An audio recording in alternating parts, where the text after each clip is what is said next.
깨나는 말씀으로 변화라는 제목으로 은혜를 나누려고 해요. 이 사람은 모든 피조물 중에서 아주 독특한 능력을 부여받았어요. 그것은 과거와 현재를 바탕으로 미래를 예측할 수 있다는 거예요. 눈에 보이지 않는 미래, 내가 어떻게 되어질까? 다른 피조물은 이거 할 수 없어요. 그러나 하나님의 형상과 모양대로 지음을 받은 사람은 미래를 예측할 수 있거든요. 그것도 영원히 변함이 없는 진리의 말씀을 토대로 해서 나는 어떻게 변화될 거냐, 어떤 모습으로 내가 결국을 맞이할 것이냐, 이거 알 수 있거든요. 오늘 본문 말씀은 예수님께서 변화산이라는 곳에 12 제자 중에 베드로와 요한과 야고보를 데리고 산에 오르셨어요. 근데 오늘 여기 본문에는 나타나지 않았지만은 누가복음과 마태복음에서는 예수님께서 기도하러 가셨다 그랬거든요. 근데 그 기도하러 올라가셔서 그 시점을 엿새 후에 이렇게 얘기를 해요. 엿새 후에. 그 엿새 후의 시점은 뭘 말할까? 오늘 말씀을 읽기 전에 우리가 8장에서 예수님께서 빌립보 가이사라 지역에서 너희는 나를 누구라 하느냐 그렇게 묻잖아요. 너희는 나를 누구라 하느냐 그랬더니 베드로가 주는 그리스도이십니다 이런 고백을 해요. 그리고 마태복음에서는 그 예수님께서 가이사라 빌립보 지역에서 너는 나를 누구라 하느냐 그러고 말씀하시고 그 베드로에게 또 제자들에게 예수님께서 대제사장과 장로들에게 버림을 받고 십자가에 못 박혀 죽으시고 장사한 지 사흘 만에 다시 살아나야 될 것을 말씀하셨잖아요. 이 비로소라는 단어를 써가면서 이제 비로소 예수님께서 죽으실 것을 얘기하셨단 말이에요. 그러니 제자들이 얼마나 낙심천만해요. 자기 가족 버리고 자기 산업도 다 버리고 예수님을 올곧게 따랐는데 그 예수님이 그 처참하게 그지없는 저주스러운 십자가에 못 박혀 죽다니요. 자기들의 3년 반 인생은 뭐예요? 자기들의 소망은 뭐예요? 그 물거품처럼 꺾어지고 꺼져가는 그 시점, 바로 그 시점이 엿새 후예요. 그 엿새 후에 제자들과 함께 변화산에 올라가셨다. 그런데 이 변화산은 다볼산이다라고 얘기를 하거든요. 그 산에 올라서 오늘 성경에 보니까 변형이 되사라는 단어가 나와요. 이 변화가 되어졌다. 이 변형되어졌다. 이것을 메테몰포데라는 단어를 썼거든요. 헬라어로. 이 메테몰포데라는 단어는 영어로는 to transfigure, to transfigure. 또 다른 영어 성경에서는 to transform 이라는 단어를 썼어요.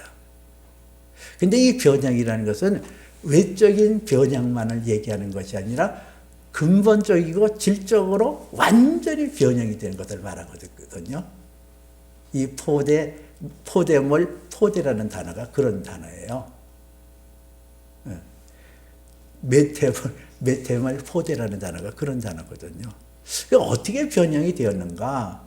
오늘 성경에서는 그 예수님의 옷이 매우 휘어졌다 그랬거든요. 그 옷이 광채가 나며 세상에 빨래하는 자가 그렇게 희귀할 수 없을 만큼 매우 휘어졌더라 그렇게 나와요.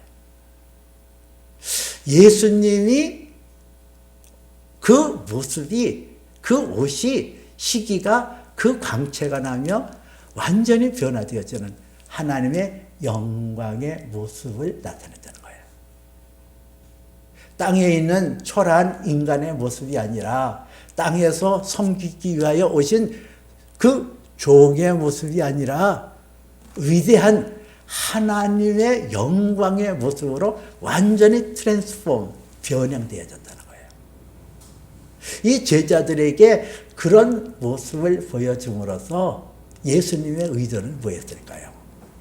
이 제자들이 예수님의 죽음으로 자기들의 소망은 다 꺾어지고 자기들의 모든 것은 다 이제는 사라졌다라고 그런 느끼는 순간에 예수 그리스도의 모형, 예수 그리스도의 그 변형되어지는 모습을 통하여 바로 예수 믿고 따르는 사람들이 장차 어떤 모습으로 영광의 자리에 이르게 되어질 것을 지금 보여주고 있단 말이에요. 실망하고 좌절하고 낙심하는 제자들을 향하여 그 변화된 모습을 보여줌으로써 너희가 장차 이런 모습으로 변형될 것이다. 이것을 가르쳐주고 있거든요. 빌립보서 3장 21절에 보니까 그는 만물을 자기에게 복종하게 하실 수 있는 자의 역사로 우리의 낮은 몸을 자기 영광의 몸의 형체와 같게 변화하시리라 이런 말씀이 있어요. 우리 낮은 몸, 우리는 흙으로 지음받았잖아요. 그 아파르라는 아주 미세한 진짜 보잘것없는 그런 흙으로 저와 여러분이 빚어졌잖아요. 그래서 우리 낮은 몸이에요. 천한 몸이에요.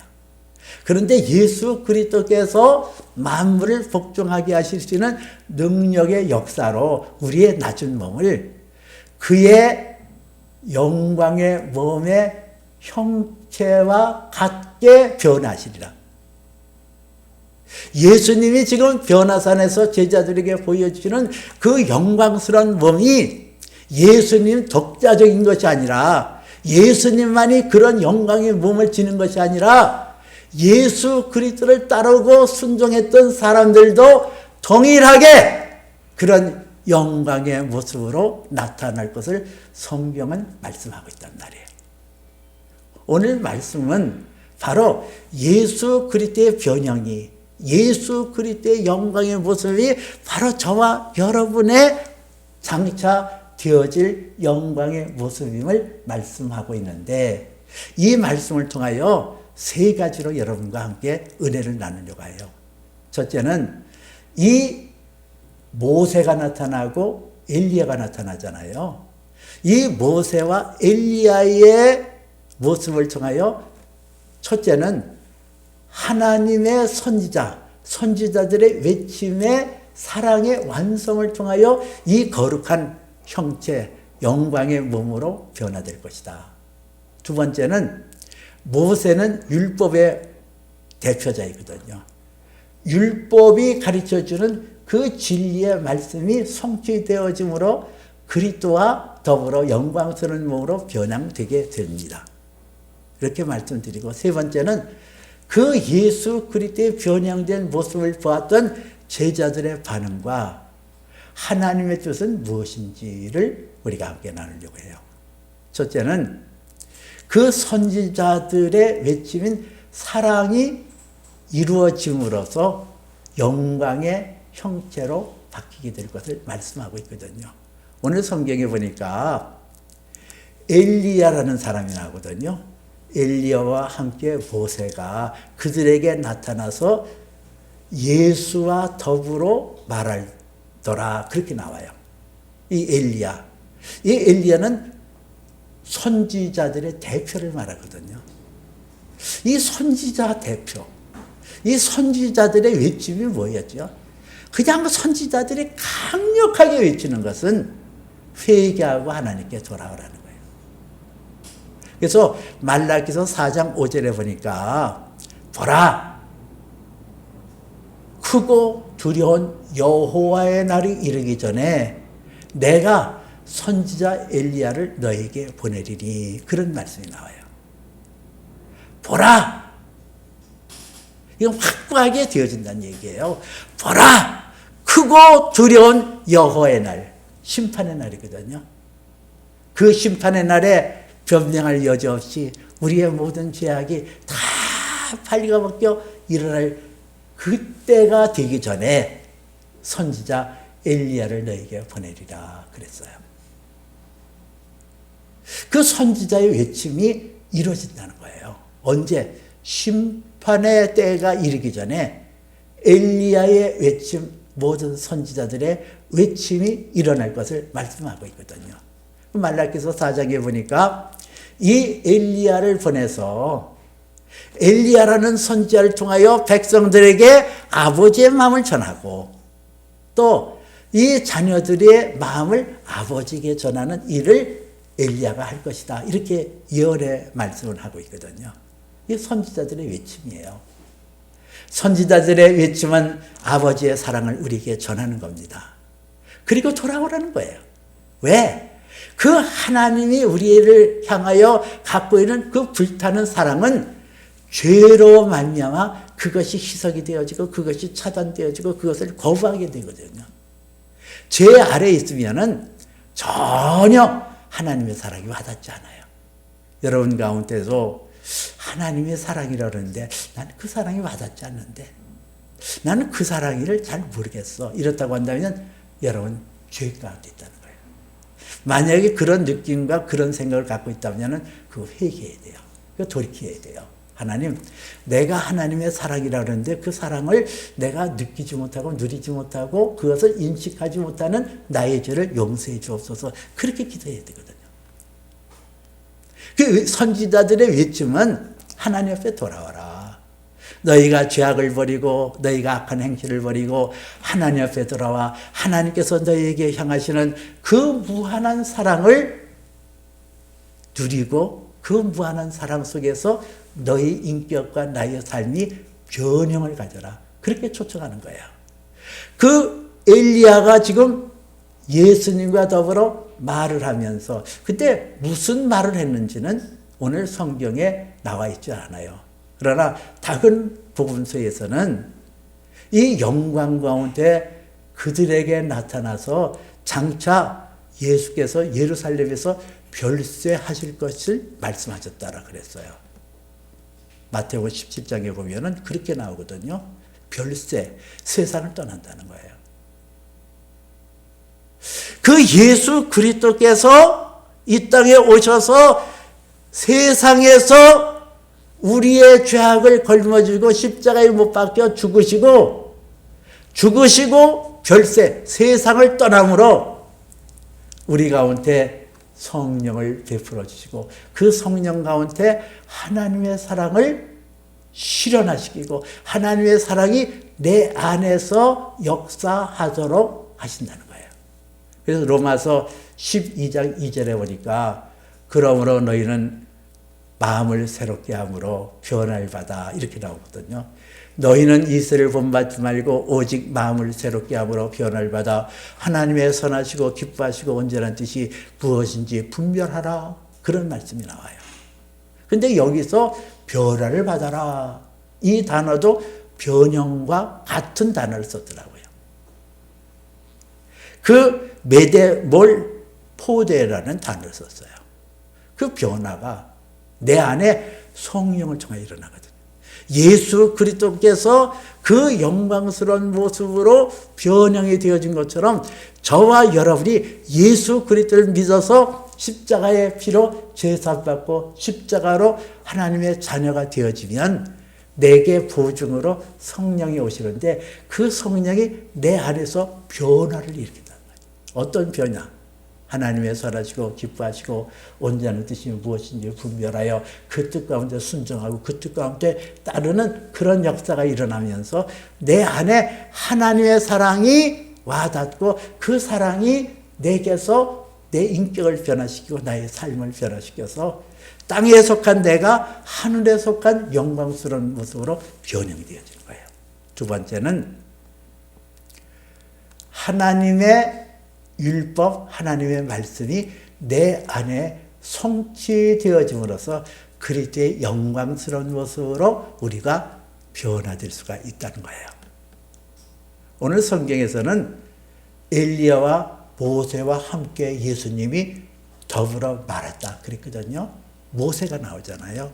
이 모세라는 사람은 어떤 사람이에요? 율법의 대표예요. 그 그 율법의 핵심은 뭐냐? 율법의 핵심은 거룩이에요. 레위기 11장 45절에 보니까 나는 너희의 하나님이 되려고 너희를 애굽 땅에서 인도해낸 여호와라. 내가 거룩하니 너희도 거룩할지니라. 이런 말씀이 있어요. 하나님께서 이스라엘 백성들을 애굽의 노예에서 건져낸 것은 내가 거룩하니 너희도 거룩할지니라. 이 말씀을 성취하기 위하여 그랬다는 거예요.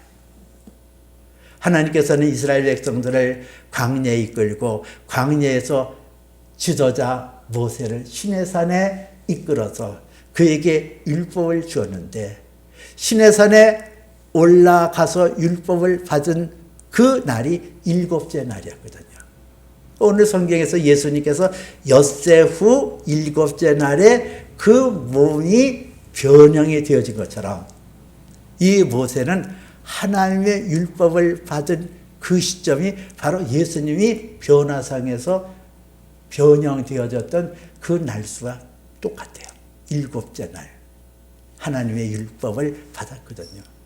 그 모세가 하나님의 율법을 받고 그 율법에 기록되어지는 하나님의 말씀을 가슴에 품고 내려왔더니 그 얼굴의 광채가 너무나 빛나서 사람들이 쳐다보지 못하기에 그의 얼굴을 수건으로 가렸다 그랬거든요.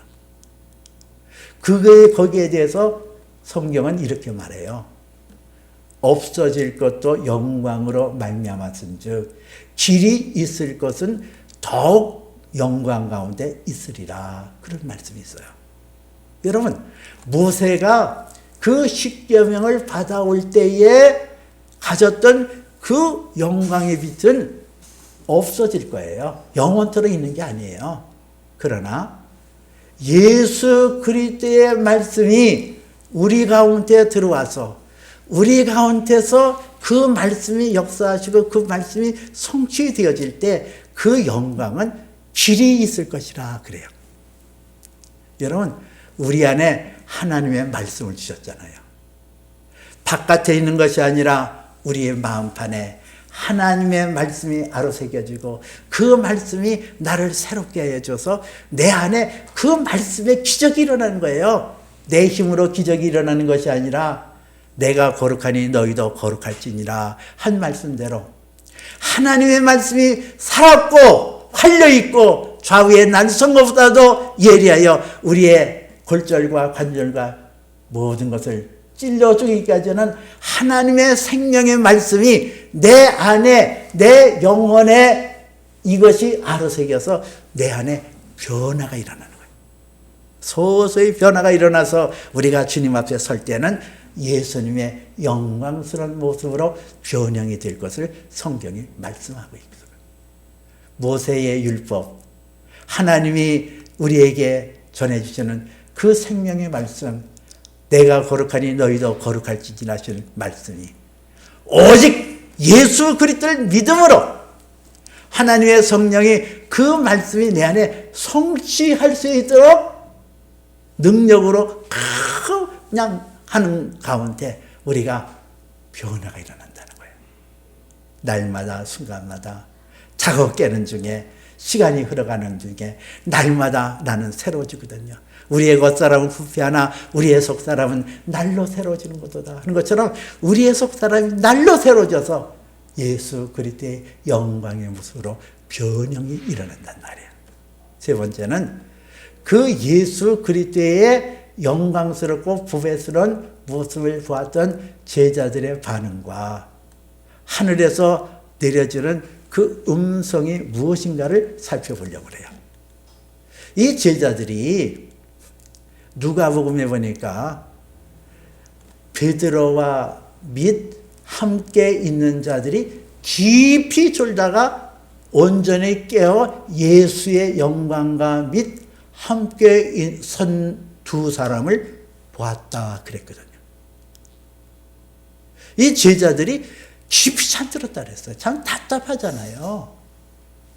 한시도 너희는 나와 깨어 있을 수 없더냐 하는 말씀대로 제자들은 뭐 이렇게 잠이 많은 것 같아요. 근데 그렇게 잠이 깊이 졸다가 그냥 조는 게 아니라 깊이 졸다가 퍼뜩 깨가지고 온전히 정신을 차리고 보니까 예수의 영광이 보였다는 거예요. 예수의 영광과 함께 선 두 사람을 보았다. 그 얼마나 깜짝 놀랐겠어요. 이전에 보지 못했던 예수의 영광의 모습. 그리고 그들에게 주어지는 하나님의 지식, 직관, 영감을 통하여 그 두 사람이 엘리야와 모세인 것을 대번에 알게 된 거예요. 이 사람이 우리 선조 시대에 있었던 그 엘리야요 모세라는, 그리고 그 엘리야와 모세가 예수님과 더불어 화려하고 빛난 모습으로, 영광스러운 모습으로 딱 서 있고 예수님과 더불어 얘기하는 걸 들었으니 그 제자들이 얼마나 놀랐을 거예요. 그리고 그 놀람과 더불어 소망이 얼마나 안에서 분수같이 터졌을 거예요. 하나님의 말씀에 순종하고 하나님의 뜻에 따랐던 모세도 엘리야도 그 결국이 저렇게 영광스러운 모습으로, 저렇게 아름다운 모습으로 변형되어지는데, 우리가 하나님의 아들이요 메시아로 오신 예수 그리스도를 따르면 우리가 저런 모습으로 변형되지 않겠느냐. 이런 소망이 생기는 거예요. 의심이 사라지고 그들에게 그 십자가 위에 나타날 영광을 소망 중에 바라볼 수 있도록 그렇게 되어진 거예요. 그 정신없으니까 라삐요, 베드로가 말하잖아요. 아주 베드로는 그때 잘났어요.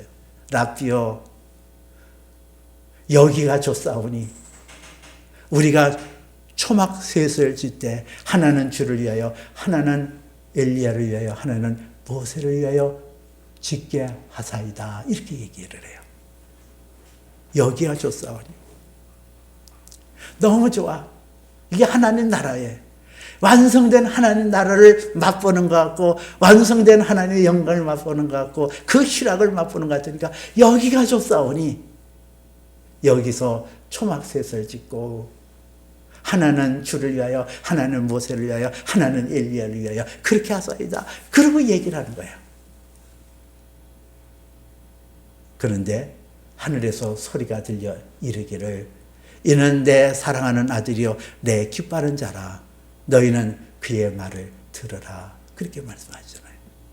여러분, 예수 믿는 사람들의 결국은 예수와 더불어 영광스러운 모습으로 변형이 되어져요.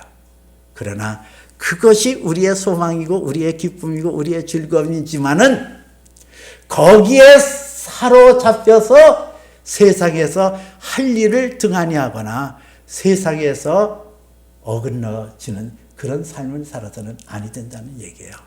순간순간마다 예수 그리스도께서 오실 그때까지 우리에게 성령을 통하여 말씀하시고 성령을 통하여 비춰지는 그 말씀에 순종하여 나가는 것이 우리가 변화를 일으키는 요소가 되어진다는 거예요.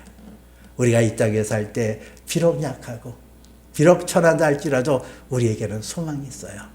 예수님의 변형이 나의 변형, 예수님의 영광이 나의 영광, 예수님의 존귀가 나의 존귀함으로 그렇게 세움받아 영원한 천국에서 왕과 같이 그렇게 지날 그때가 있음을 우리가 깨닫고, 날마다 순간마다 하나님께서 빛 가운데 말씀하시고 우리에게 성령을 통하여 말씀하시는 그 뜻에 순복하고 나가는 복된 저와 여러분 되어지기를 주님의 이름으로 축복해 드립니다. 기도합니다.